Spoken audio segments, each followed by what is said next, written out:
Students, let us come on the next lines of the poem Bind, composed by Subramania Bharati. Already I have told you about the poetess Subramania Bharati. Let us come on the lines of the poem Bind. As you know, there is no rhyme scheme in the poem, so it is written in blank verse. It is also known as free verse because there is no rhyme scheme in this poem. So, frail crumbling houses, crumbling doors, crumbling rafters. Here the poet has used the word crumbling many times in the same line, crumbling, crumbling, crumbling. So, here is the use of repetition. Same word is repeated in the same line. In the next line also there is crumbling.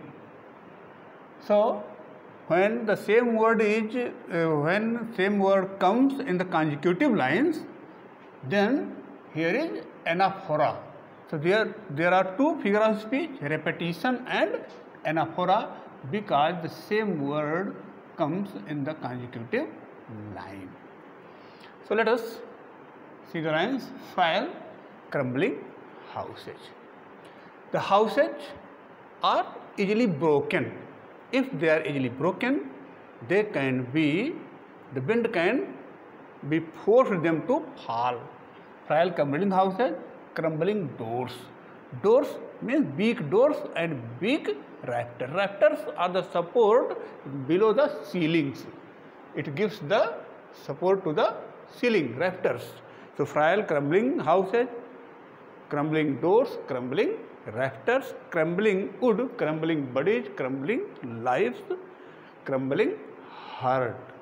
So it harms, the wind harms to the easily broken houses, easily broken doors, big rafters, big wood and big bodies, big lives and big hearts.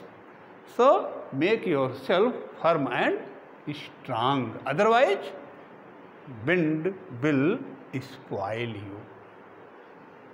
The wind god winnows and crushes them all. Here the poet used the word god for wind. The wind god winnows and crushes them all. It separates them, removes, winnowing? Winnowing is the word that is used, winnowing is used to separate the chaff or husk from the grain. So, as the husk or chaff is removed from the grain, in the same way, God, wind also removes, spoils, harms those things that are weak and crushes them all. And crushes them, spoils them. Crush means spoil. Spoils them all. What all? All the big things. Big bodies, big houses, big doors, big rafters, all these big hearts, they are separated, and God wind spoil all of them. What does he spoil?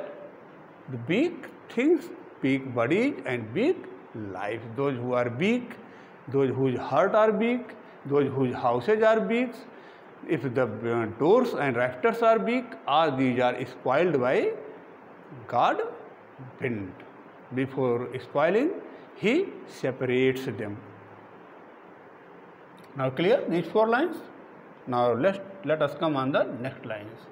He won't do what you tell him. The God wind does not listen your plead, your request.